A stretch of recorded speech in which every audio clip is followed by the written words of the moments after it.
So good morning, everybody. So I am going to be talking about primary dysmenorrhea in the adolescent period.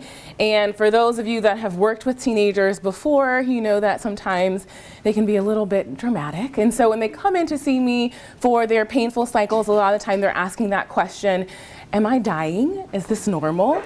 And no one has died from a painful period yet that I'm aware of. So when you look on the internet, you see a lot of women recounting their period tales of painful cycles. And one woman wrote, when I was 17, my appendix ruptured because I thought I was having period cramps and I didn't go to the hospital. So she was having pain that was the equivalent of this surgical emergency every month and just didn't pick up on the fact that this was actually something different. So it can be pretty painful, and different articles and magazines have picked up on that. And if you look throughout the internet, you can see that they say doctors have said menstrual cramps are as painful as a heart attack. And then there's popular debate about whether or not we should have paid period leaves, as well as lots of questions about how much period pain is normal, and then also period pain is common, and sometimes maybe it can be a little bit serious in teenage girls. So why do we care about this? We care because it's common. It affects about 50 to 90% of young women, up to 90. And it has a high potential for daily interference. So it's the leading cause of recurrent short-term absenteeism in schools, and about 12% of girls will miss actual days of school and work because of their period. Days, that's a lot.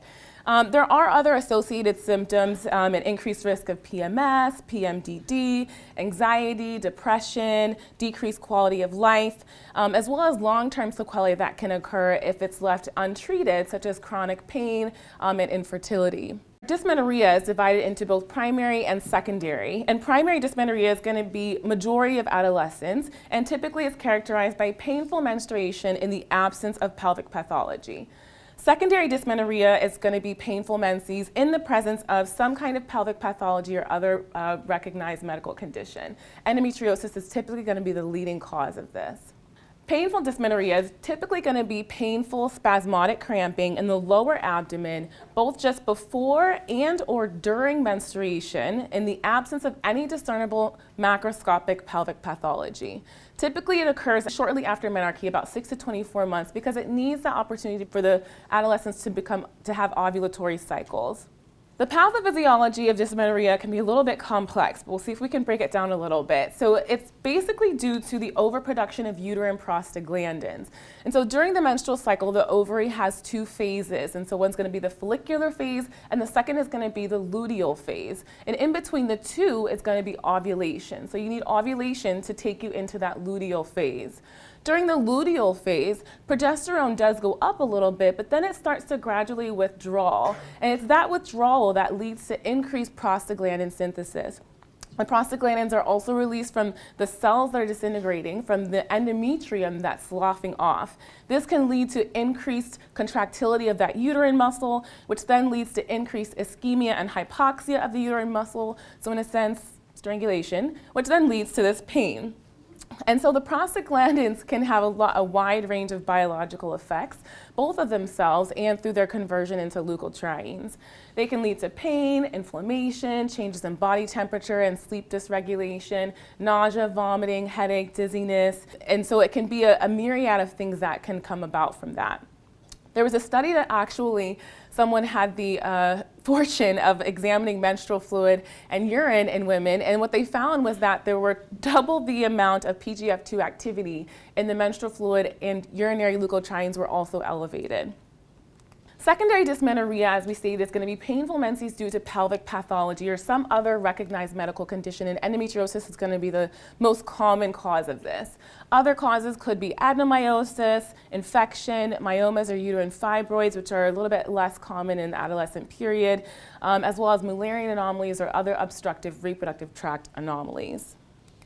Risk factors for primary dysmenorrhea do include smoking, early age of menarche less than 12 years old, longer or heavier menstrual flow, family history of dysmenorrhea or painful cycles, as well as ages less than 30 years old.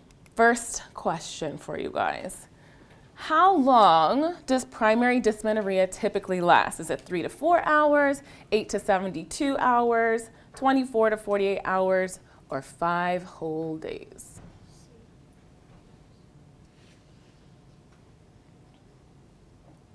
So it looks like we're in between B and C.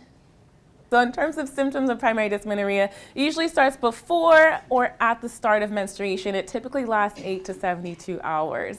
It's usually going to be most severe during the first or second day of menstruation and can radiate to the back or to the thighs. And again, it can be associated with other systemic symptoms like headache, nausea, vomiting, diarrhea or constipation, fatigue, back pain, as well as sleep dysregulation. So this chart basically shows what we think we know and what we definitely know about recurrent menstrual pain. So the dotted lines are going to be the proposed effects, whereas the solid lines are going to be the things that we do know.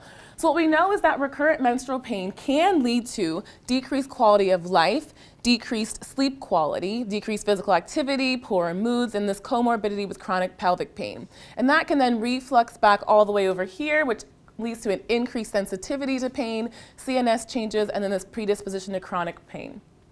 What we don't know is that maybe recurrent menstrual pain can lead to these things on their own. Maybe it predisposes us to chronic pelvic pain, and maybe it increases our sensitivity to pain. And then we also are a little unsure about how exactly genetic and environmental factors have an impact or what role they play in this.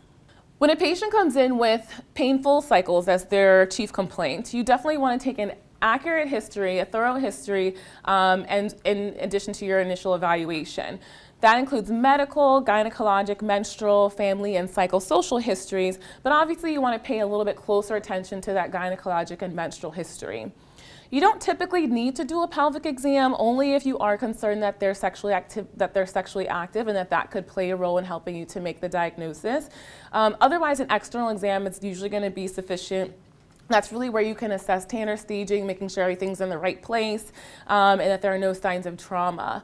If you do need to do a speculum or a bimanual exam, you're more so looking for presence of vaginal discharge, any abnormal anatomy, any tenderness, nodularity, or lesions that could indicate that there's something else going on there. Typically, for secondary amenorrhea suspicions, we usually will do a rectal abdominal exam in those girls who are not sexually active as a way to also assess the pelvic anatomy.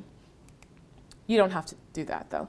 In terms of taking the gynecologic and menstrual history, components of the menstrual history are going to include at what age did they enter menarche? When was their last cycle? Are their cycles regular? How long are they lasting? Are they having pain? And if so, what are they using to help with that pain, and what has worked and what hasn't? Are they missing school? Is there a family history of painful cycles? And then in terms of sexual history, you want to look at, are they sexually active? Have they ever had sex before? Have they ever had an STD before? Are they using condoms? Have they ever been on the birth control? And those things will help and add to the total pile of information that you're trying to acquire to help you to make that diagnosis. And again, a thorough review of systems. So you want to probe for any systemic symptoms or any symptoms that might indicate that there's a pathologic cause to this menstrual pain, because that's going to take them out of that primary dysmenorrhea category and put them into that secondary dysmenorrhea category if there is. So you want to look for generalized systemic symptoms, but also GI symptoms and GU symptoms, any musculoskeletal symptoms, as well as psychosocial issues or symptoms that could also come into play. Of note, obviously the sexual history is going to be best done without the parents in the room, even though the parents may feel like their children don't have anything to hide. A lot of the time you can get a little bit of a different story after having the parents step out. You also want to be aware about cultural differences in attitudes regarding menstruation. A lot of patients may be a little bit apprehensive or hesitant to really go into what they're experiencing during their cycles, because it's just not things that they talk about, and they don't really know how to express that because they haven't really had to have this conversation before. So you want to take note of that, as well as parental modeling. So a lot of the time how the parent has experienced or how her attitudes are towards her menstrual cycle, that can then be modeled in the patient. And so this can be modeled in how the patient reports or perceives pain, as well as any anxiety that the patient may be experiencing in response to the pain. So when you're taking your medical history and you're doing your physical exam or just doing an external genitalia exam, you're really trying to assess in terms of differentiating between primary and secondary dysmenorrhea. So you're trying to see, do they have any previous diagnosis of pelvic pathology? Are they having menstruation-associated cramping in the lower abdomen? And has the pain onset been about 6 to 24 hours after menarche? Does it have a predictable pattern? Does it typically last 8 to 72 hours? Does it radiate to the back and the thighs? And is it accompanied by some minor systemic symptoms? As long as they have no pelvic pathology, that does meet that criteria for primary dysmenorrhea. If they have any kind of pelvic pathology, or if they meet any of these in this category here, pain onset greater than 2 years after menarche or immediately after menarche, irregular menstrual cycles, pain during non-menstruation phases of their menstrual cycle, and any other symptoms such as heavy bleeding or intermenstrual bleeding, then it is possible that they have a more secondary dysmenorrhea picture. Primary dysmenorrhea treatment goals include symptom relief. You want to suppress any possible disease progression, and we want to protect future fertility. And most of the time, this can be controlled either with medical, complementary, or alternative therapy options. Most patients will respond to empiric treatment with NSAIDs or hormonal suppression with birth control, or a combination of both. First line is typically going to be NSAIDs, and nonsteroidal anti-inflammatory agents work to basically interrupt the cyclooxygenase-mediated prostaglandin synthesis. So it's basically shutting down those prostaglandins to try to improve and try to offer a little bit of relief. NSAIDs are definitely better than nothing in providing pain relief. And so a lot of the time you'll have patients that will say, the pain was really bad, I took ibuprofen, it didn't do anything, so I didn't take any more because it doesn't work. They're definitely better than nothing, but that's where that education comes into play because a lot of the time there's going to be a high prevalence of this self-directed therapy because you can get them over the counter. And so what that's going to lead to is going to be this subtherapeutic treatment due to this incorrect dosing interval or frequency that then leads to the feeling that it's not effective or it's not working. And this is also a good point for school personnel to be educated on as well. So there really isn't a superiority in terms of which do we use, ibuprofen, naproxen, meclofenamate. There really isn't one that has been proven to be better or less than the other. And I typically tend to actually do naproxen basically because it lasts for 12 hours, and so it can typically get the girls through school rather than trying to get an ibuprofen dose in the middle of school, going to the nurse. It can be disruptive, it can be hard. A lot of them won't do it, and so they'll miss that that evening or the afternoon dose and then get behind on their pain throughout the rest of the day. Opioids, including tramadol, should actually not be used. Obviously, they do have some addictive potential, and we don't want to increase that in these particular girls. Not to mention they can cause constipation, which then could lead to further pain in their belly during that time. Celecoxib was an option, but it's no longer viewed as an option because there have been studies that have linked it to cardiac complications, so that's no longer recommended for dysmenorrhea. The question that you get is, how long does it take? I took it, it didn't work, but there was a double-blind, placebo-controlled, single-dose crossover study that was done in 1987 that looked at 18 patients with dysmenorrhea. And so what they found was that the effectiveness of NSAIDs is really going to be in that tissue concentration. So if you look at this chart over here, on the x-axis is going to be the amount of time in hours, and then the y-axis is going to be the intrauterine pressure, which was figured out by an intrauterine catheter that was placed.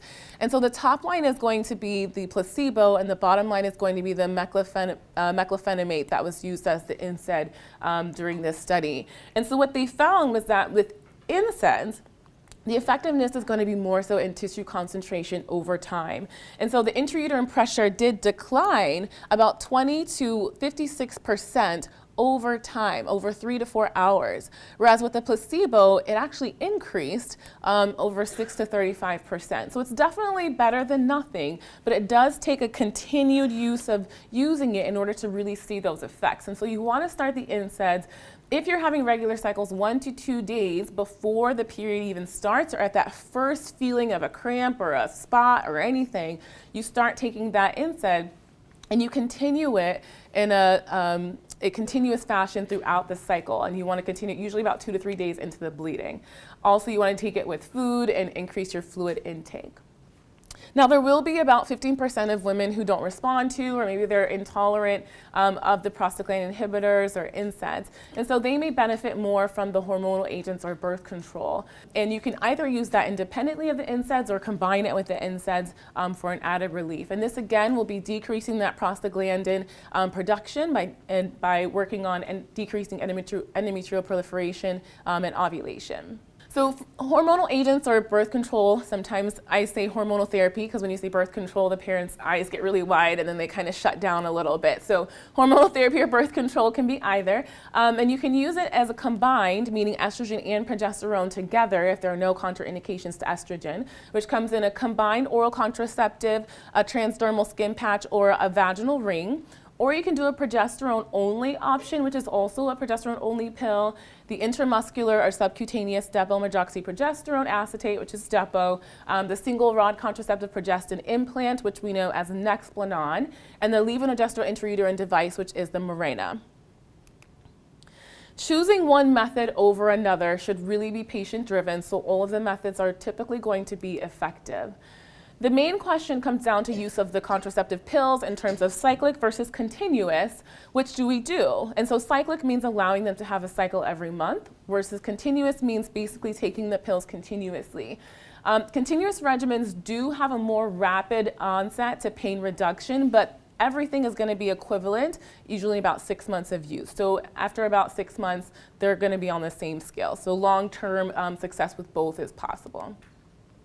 If you're going the continuous route, you're more or less going to be advising them to take the pills every one day, taking one pill once a day for 42, 63, or 84 days, and taking a 7-day hormone-free interval, or doing a 7-day low-dose ethinyl estradiol only interval, or taking the pills continuously and only beginning an interval when they have bleeding, or taking it continuously throughout the bleeding. Transdermal patch and vaginal ring can also be used continuously. The transdermal patch continuously is not necessarily recommended as a first line, typically because there can be increased systemic estrogen levels about 1.6 times, so there is a little bit of an increased VTE risk with that. Progesterone only options, the norethindrone acetate. You can use any progesterone only pill. Norethindrone acetate is one that I'm mentioning today. It's not technically approved for contraceptive purposes, but it can be as effective as cyclic combined oral contraceptive pills.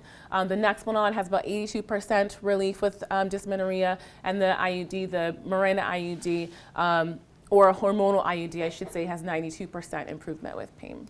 So heating treatment to the abdomen is as effective as NSAIDs, true or false?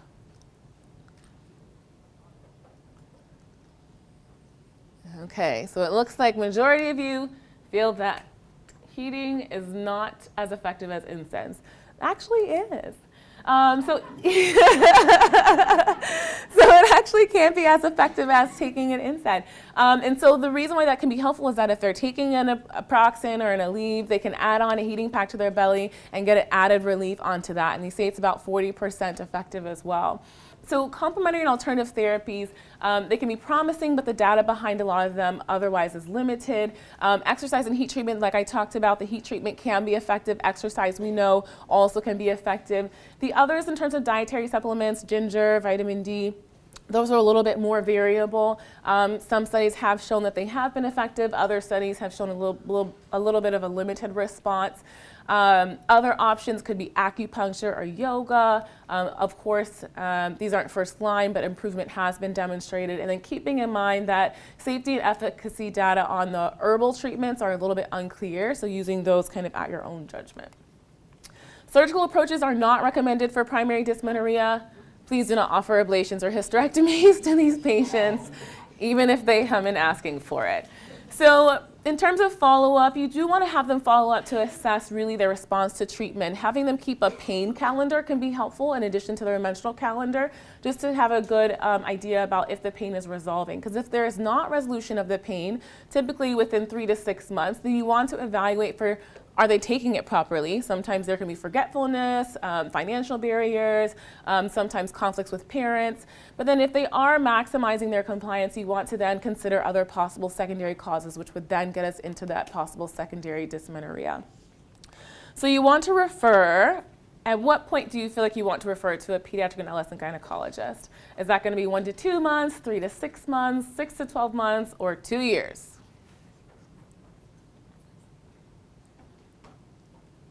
All right, 3 to 6 months. Yay, you guys are listening. So this is back to this slide here, and we're just focusing on the secondary dysmenorrhea category to refer, as well as if there is no response to empiric therapy after 3 to 6 months. Typically, secondary dysmenorrhea symptoms include a pain that's coming from any identifiable pathologic conditions. Endometriosis, as we said, is going to be the most common of that. The onset can occur at any time, and the timing and intensity can be constant or diffuse.